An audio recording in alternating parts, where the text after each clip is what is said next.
எல்லாருக்கும் நமஸ்காரம். இன்னைக்கு இந்த பதிவு வந்து 26ஆம் தேதி நம்மளுக்கு வந்து குரு பெயர்ச்சி. குரு வந்து மிதுன ராசியிலேருந்து கடக ராசிக்கு போகிறார்.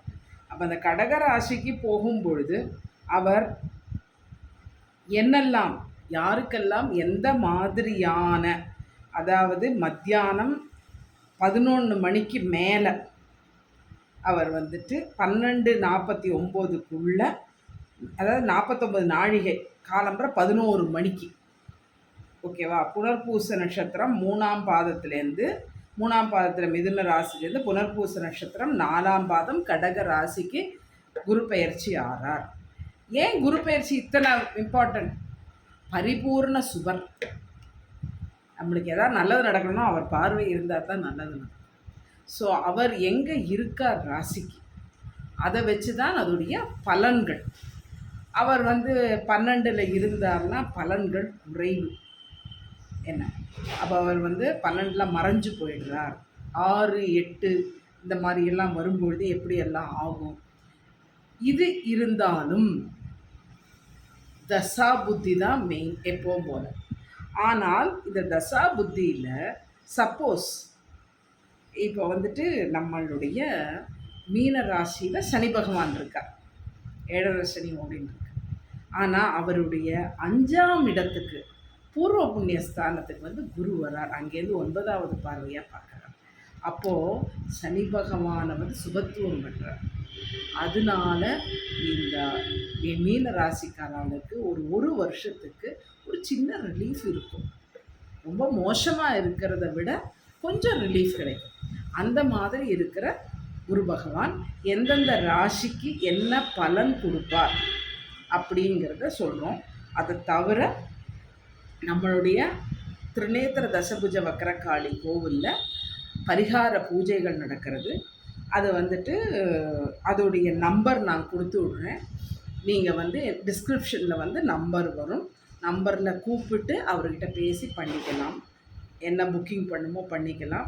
அதுக்கு வந்து 151 ரூபா சார்ஜ் பண்ணுவோம். சரியா? சப்போஸ் உங்களுக்கு அந்த நம்பர் கிடைக்கலைன்னா இன்னையிலேருந்து மத்தியானம் ஒரு 4 மணிக்கு மேலே என்னை கூப்பிட்டு சொல்லுங்க. சரியா? என்ன, அப்போ நான் எப்படி ஹெல்ப் பண்ண முடியுங்கிறத பார்த்து விட்றேன். நான் எதனால் உங்களையே சொல்கிறேன் அப்படின்னு சொன்னால், நீங்கள் அவர்கிட்ட பேசி அவரோட அக்கௌண்ட்டுக்கே அந்த பணம் போயிடுதுன்னா நான் அனுப்பாமல் இல்லை, ஆனால் நீங்கள் கொடுக்கும்பொழுது அது டைரக்ட் அக்கௌண்ட்டுக்கு போயிடும். நம்ம வந்து எல்லாருக்கும் தெரியும், நான் வந்து அத்தனை சீக்கிரம் இந்த பரிகார பூஜைக்கு என்னோடய அக்கௌண்ட்டுக்கு பணம் போட சொல்ல மாட்டேன். அது எங்கிட்ட வந்து எப்போவுமே அப்பா என்ன சொல்லுவான்னா, இப்போ வாத்தியாருக்கு தட்சிணை கொடுக்குறோம்ல, நவகிரகத்தில் வாத்தியார் ஒவ்வொருத்தருக்கு நம்மளே போய் கொடுக்க சொல்லுவார் வாத்தியார். ஏன், இன்னொருத்தர் இருந்தார்னா அவருக்கு போய்டும் அந்த புண்ணியம். அதனால நீங்கள் அனுப்புகிறவா எல்லாம் அவரோட அக்கௌண்ட்டுக்கே அனுப்புங்க. உங்களுக்கு கிடைக்கலைங்கிற பட்சத்தில் நீங்கள் என்னை கூப்பிடலாம். ஈவினிங் 4:30க்கு மேலே, இன்னையிலேருந்து 4:30க்கு மேலே. ஏன் இத்தனை லேட்டில் போடுறேன் அப்படின்னா, நம்ம வந்து முன்னாடி சொன்னால் ஞாபகம் இருக்காது. அதனால தான் இதை வந்து கொஞ்சம் லேட்டாக தான் போடுறது. ஆக்சுவலி சண்டே அன்றைக்கே போட்டிருக்கணும். நான் ரொம்ப பிஸியாக இருந்ததுனால என்னால் போட முடியல. இதே நேற்றுக்கே பண்ண வேண்டியது நேற்றுக்கும் பண்ண முடியல. என்னால் இன்றைக்கி காலங்காலத்தில் இப்போ பண்ணுறேன். அப்போ ஃபஸ்ட்டு நம்ம பலன்கள் பார்க்குறோம். கடைசியில் நான் வந்து எந்தெந்த ராசிகளுக்கு பரிகாரம் பண்ணணும்னு சொல்கிறேன். டிஸ்கிரிப்ஷன் பாக்ஸில் மாமாவுடைய ஃபோன் நம்பர் போடுறேன், டு கான்டாக்ட். சார்ஜ் வந்து 151 ருபீஸ். ஓகேவா?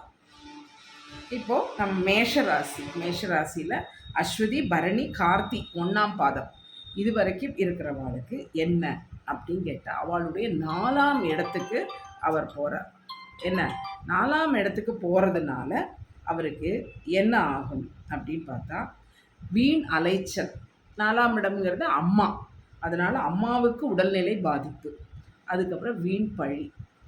சரியா? அது சந்திரனோட ராசி அல்லவா, அதனால் வீண் பழி அதுவும் வரும்.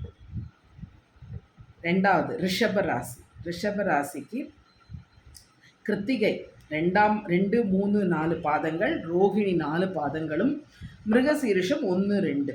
இவாளுக்கு என்ன அப்படின்னு கேட்டால், இவாளுக்கு 3ஆம் இடம் போகும்போது காரியத்தடை, தைரியம் குறைதல், தோல்வி பயம். நம்ம முயற்சி பண்ணும்போது தோல்வி வருமோ அப்படிங்கிற ஒரு பயம் இவாளுக்கு எப்பொழுதுமே இருந்துருக்கும். அடுத்தது மிதுன ராசி. மிதுன ராசிக்கு மிருகசீரிஷம் 3 4, திருவாதிரை 4 பாதங்களும், புனர்பூஷம் 1 2 3. இவாளுக்கு என்ன அப்படின்னா தனவரவு, சுபகாரியம், தொழிலில் வெற்றி. என்ன காரணம்னா அவர் 2ஆம் இடத்துக்கு போயிடுறார், குடும்பஸ்தானத்துக்கு போயிடுறார். குடும்பஸ்தானத்தும் வாக்கு குடும்பம், தனம் வாக்கு குடும்பஸ்தானத்துக்கு போகிறதுனால மிதுன ராசிக்கு வந்துட்டு உங்களுக்கு இந்த தனவரவு, சுபகாரியம், தொழிலில் வெற்றி எல்லாமே இருக்கும். சரியா? இதில் இன்னொரு விஷயம் இருக்குது. மிதுன ராசிக்கு அங்கேருந்து ஒரு 10ஆம் இடத்தை பார்க்குறாரு, தொழிலையும் பார்க்குறார், அதனால் தொழிலில் வெற்றி. அடுத்தது கடகராசி. ஜென்ம குருவாக வரார். ஜென்மகுரு அத்தனை நல்லது அல்ல. என்ன ஜென்மகுரு வந்து இத்தனை நாள் மிதுனத்துக்கு அந்த மாதிரி ஒரு சங்கடங்கள்லாம் இருந்தது. அப்போ இப்போ எப்படி இருக்கும் அப்படின்னு கேட்டால் கடகராசிக்கு அந்த நிம்மதியின்மை இருக்கும். என்ன பண்ணணும் அப்படின்னு கேட்டோன்னா எப்பொழுதுமே எல்லா வியாழக்கிழமையும் குரு இருக்கிற இடத்துக்கு, தட்சிணாமூர்த்தின்னு சொல்லி நம்ம வந்து எடுக்கிறோம். தட்சிணாமூர்த்தி அல்ல, நம்மளுடைய நவகிரகத்தில் இருக்கிற குரு பகவான். அப்போ அந்த குரு பகவானுக்கு வியாழக்கிழமைகள் போகிறது, யானை வியாழக்கிழமை போய் சுவாமிக்கு அர்ச்சனை பண்ணுறது, அதுக்கப்புறம் யானைக்கு என்ன அவருடைய வாகனம் யானை, அதனால் அந்த யானைக்கு வந்து சாப்பாடு கொடுக்கறது, இதெல்லாம் பரிகாரம் தான் என்ன. அப்புறம் வியாழக்கிழமைகளில் நம்ம வந்துட்டு தயிர் சாதம், கொண்டக்கடலை, சுண்டல் இதை பண்ணி நைவேத்தியம் பண்ணி சாப்பிட்றது ஜென்ம குருவாக இருக்கிறவாளுக்கு ஒரு நல்ல ஒரு பரிகாரம். அடுத்தது சிம்மராசி. சிம்மராசிக்கு எனக்கு சிம்மராசியாக அவருக்கு வந்துட்டு மகம் பூரம் உத்திரம் 1ஆம் பாதம், தண்டச்சரம் 12ல் குரு, குரு பொன்னன், அதனால பண விரயம் எனக்கு ஆல்ரெடி ஸ்டார்ட்டாக எடுத்துட்டேனா. சிறு விபத்து, உடல்நல குறைவு. ஸோ ரொம்ப கேர்ஃபுல்லாக இருக்கும். அதுபோல் தசா புத்தியும் பார்த்துக்கணும். தசா புத்தியும் பார்த்துட்டு இதையும் பார்த்து தான் அதுக்குள்ள பரிகாரத்தை நம்ம பண்ண முடியும். என்ன பண்ணலாம்? தெய்வ வழிபாடு அது தனியாக கூப்பிட்டு பண்ணால் பண்ணிக்கலாம். அடுத்தது கன்னிராசி. கன்னிராசிக்கு உத்திரம் 2 3 4, ஹஸ்தம் 4 பாதங்களும், சித்திரை 1 2. இவாளுக்கு எப்படின்னு கேட்டால் தொழில் லாபம். ஏன்னா இவாளுக்கு அவர் வந்து அவரோட 2வது பார்வை இவர் மேலே விழுறதுனால தொழில் லாபம், பதவி உயர்வு, இடமாற்றம். சரியா? இடத்த மாற்றி கொடுத்துக்குவார். சில பேருக்குலாம் நிறைய பேருக்கு வீடு மாற வேண்டி வரும், இடமாற்றம், தொழிலில் மாற்றங்கள் வரும். அதுக்கு அடுத்தது துலா ராசி. துலா ராசியில் என்ன நட்சத்திரம்லாம் வருதுன்னா சித்திரை 3 4, சுவாதி 4 நட்சத்திரம் 4 பாதங்கள், சுவாதி ஃபுல் நட்சத்திரமும், விஷாகம் 1 2 3. இவாளுக்கு என்ன ஆகும் அப்படின்னு கேட்டால், இவாளுக்கு எதில் போகிறார் அப்படின்னு கேட்டால் 12 11 10க்கு போய் உட்காந்துட்டார். அதனால என்ன ஆகிடுது அப்படின்னு கேட்டால் இவாளுக்கு தொழில் தடை, காரிய முடக்கம், அலைச்சல். அதனால் எந்த இடத்துக்கு போகிறதுனாலும் அப்பாயின்மெண்ட் எல்லாம் வாங்கிட்டு போங்க. என்ன காரியம் வந்து தடை ஆறுது அப்படின்னு சொல்லி சொன்னால் வெயிட் பண்ணுங்க. பிள்ளையாருக்கு ஒரு தேங்காய் உடைச்சிட்டு போகும். அப்போ அது ஒரு சின்ன ஒரு சேஞ்சஸ் வரும். அடுத்தது விருச்சிக ராசி. விஷாகம் 4, அனுஷம் கேட்டை. இவாளுக்கு எப்படி இருக்குது அப்படின்னு கேட்டால், இவாளுக்கு 9ஆம் இடம் ஆனதுனால உத்தியோக உயர்வு, தீர்த்த யாத்திரை, கோவில் கட்டுறது. ஏன்னா 9ஆம் இடத்துல வந்துடுறாரு, இல்லை பூர்வ புண்ணியஸ்தானம். அதனால் கோவில் கட்டுறது, கோவிலுக்கு போகிறது, தீர்த்த யாத்திரை போகிறது, இதெல்லாம் வந்து விருச்சிக ராசிக்கு நடக்கும். அடுத்தது தனுர். மூலம், பூராடம், உத்திராடம் 1ஆம் பாதம். என்னன்னு கேட்டால் 8ல் போயிட்டார். அதனால இவாளுக்கு வந்துட்டு என்ன ஆகிடும் அப்படின்னு கேட்டால் வம்பு, வழக்கு, கோர்ட். 8னாலே வம்பு தான், வெறுமனை தேவையில்லாத வழக்குகள். அதனால எவ்வளவுக்கு எவ்வளவு அமைதியாக இருக்கீங்களோ அவ்வளவுக்கு அவ்வளவு நல்லது. எதானாலும் டெசிஷன் எடுக்காதீங்க. நிறைய யாருக்கு மேலேயாவது ஒரு வழக்கு போடணும், கேஸ் போடணும் அப்படின்னா உங்களுக்கு அலைச்சல் தான் மிச்சம். Just wait. என்ன மாமி 1 வருஷம் வெயிட் பண்ணணுமா அப்படின்னா தசாபுதி நன்னா இருக்கா பார்க்கணும். தசாபுதி நன்னா இருந்தால் தான் வேலை செய்யும், இல்லைன்னா வேலை செய்யும். அடுத்தது மகர ராசி. உத்திராடம் 2 3 4, திருவோணம் அவிட்டம் 1 2 3 இவாளுக்கு சுப காரியம், தன வரவு, அதுக்கப்புறம் வந்து களத்திரம் மகிழ்ச்சி. ஆணாக இருந்தால் அவருடைய மனைவிக்கு மகிழ்ச்சி கிடைக்கும், பெண்ணாக இருந்தால் அவருடைய கணவருக்கு மகிழ்ச்சியாக இருப்பார். இப்போ குடும்பத்தில் மகிழ்ச்சி இருக்கும். அதுக்கு அடுத்தது கும்பம்.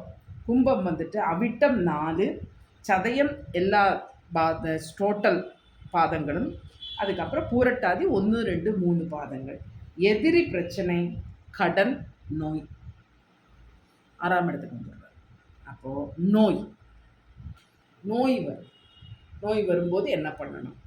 வந்து தசாபுத்தியை பார்த்துட்டு எந்த மாதிரி வைத்தியம் எடுத்துக்கலாம். ஆனால் எக்காரணத்தை கொண்டும் யாராக இருந்தாலும் சுயமாக மருந்து எடுத்துக்காதீங்க. உங்களுக்கு ஃபேவரபிள் பொசிஷனில் குரு இல்லை, அதனால் அந்த மருந்து வேலை செய்யாது. சுயமாக மருந்து எடுத்துக்காதீங்க. கடன் இப்போவே வந்துட்டு 26ஆம் தேதி இப்போவே வந்து எதாவது வீடு வாங்குவோம் அந்த மாதிரி கடன் இருந்தால் ஓகே, என்ன அது வந்து சுப விரயமாக போயிடும். அந்த கடன் பெரிய பிரச்சனை வராது. அதுக்கப்புறம் எதிரி, அனாவசியமான வாய் வார்த்தை விட வேண்டாம். அடுத்தது மீன ராசி, பூரட்டாதி உத்திரட்டாதி ரேவதி. இவாளுக்கு என்ன அப்படின்னு கேட்டால், இவாளுடைய 5ஆம் இடத்துல குரு பகவான் போய் உட்காந்து தன்னுடைய 9வது பார்வையால் பார்க்கறதுனால இவாளுக்கு சுப காரியம், புத்திரபாகியம் அண்ட் தன வரவு. இவள் ஆல்ரெடி 7.5 சனி ஜென்மசனியில் இருக்கா. அப்போ இவாளுக்கு ஒரு சின்ன ரிலீஃப் கிடைக்கும். அதனால இதுதான் இதோடைய பலன்கள். இப்போது நம்ம வந்துட்டு யாருக்கெல்லாம் பரிகாரம் பண்ணணும், என்ன பரிகாரம் பண்ண வேண்டிய ராசி? மேஷம், ரிஷபம், கடகம், சிம்மம், துலா, தனு, கும்பம். இந்த 7 ராசிகளும் நீங்கள் வந்து கண்டிப்பாக பரிகாரம் பண்ணிக்கோங்க. பரிகாரம் பண்ணிக்கிறதுனால உங்களுக்கு வந்து ஒரு நல்ல ஒரு இது வரும், சேஞ்சஸ் வரும். அதுக்கப்புறம் இந்த பரிகாரமே பண்ணிட்டு இருந்தாலுமே இந்த 1 வருட காலத்துக்கு 1.25 வருட காலத்துக்கு அவர் அதிசாரத்தில் போகும்போதும் சரி, எல்லாம் போகும்போதும் நம்மளுக்கு எப்பொழுதுமே ஞாபகம் வச்சுக்கோங்க, ஒரு வருஷத்துக்கு எல்லா வியாழக்கிழமையும் நவகிரகம் இருக்கிற கோவிலுக்கு போயிட்டு குரு பகவானுக்கு உங்கள் பேரில், இதில் நிறைய பேர் சுவாமி பேரில் அர்ச்சனை பண்ணுங்கன்னு சொல்கிறேன்.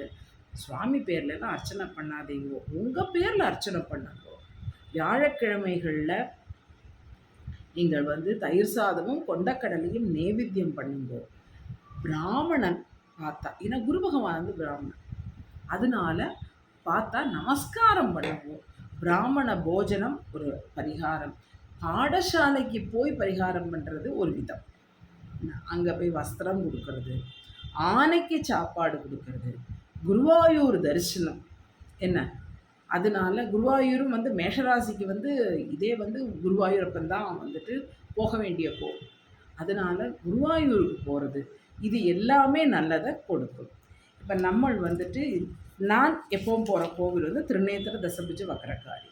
அங்கே காலம்பரை 11 மணிக்கு சுவாமிக்கு பூஜை எல்லாம் இருக்குது. அங்கே என்னெல்லாம் பூஜை இருக்குது, அதுக்கு இந்த பரிகாரம் உள்ளவா நான் டிஸ்கிரிப்ஷன் பாக்ஸில் நம்பரை கொடுத்துட்றேன்.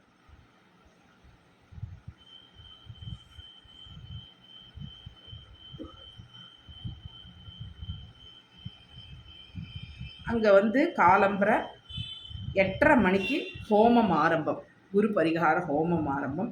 10 மணிக்கு 108 சங்கு பூஜை, 11:15 தீபாராதனை. அதுக்கப்புறம் வந்துட்டு 12:30 அன்னதானமும் நடக்கிறது. இந்த கோவிலோட டீட்டெயில்ஸை நான் கொடுக்குறேன், நீங்கள் அங்கே பண்ணிக்கலாம். ஏன்னா அங்கே கண்டிப்பாக நடக்கிறது அது எனக்கு நல்லா தெரியும். அவர் வந்து நல்ல உபாசகர், அதனால் அந்த கோவிலில் நல்லா நடக்கிறது. இந்த நான் சொன்ன ராசிகளில் இருக்கிறவா அகைன் மறுபடியும் சொல்கிறேன், மேஷம், ரிஷபம், கடகம், சிம்மம், துலா, தனு, கும்பம், இந்த 7 ராசிகளும் பரிகாரம் பண்ணிக்கணும். இதை பண்ணிக்கோங்க. பண்ணிட்டு குரு பகவானுடைய அருள் நம்மளுக்கு எப்பொழுதுமே இருக்கணும். நம்மளோட நித்திய பூஜை எப்பவும் போல் இருக்கட்டும். அது என்னதான் இருந்தாலும் கர்மா அதோட வேலையை செய்யும். நம்மளுக்கு என்ன ஒரு ரிலீஃப் கிடைக்கும், அவ்வளோதான் உள்ளது. நன்றி, வணக்கம்.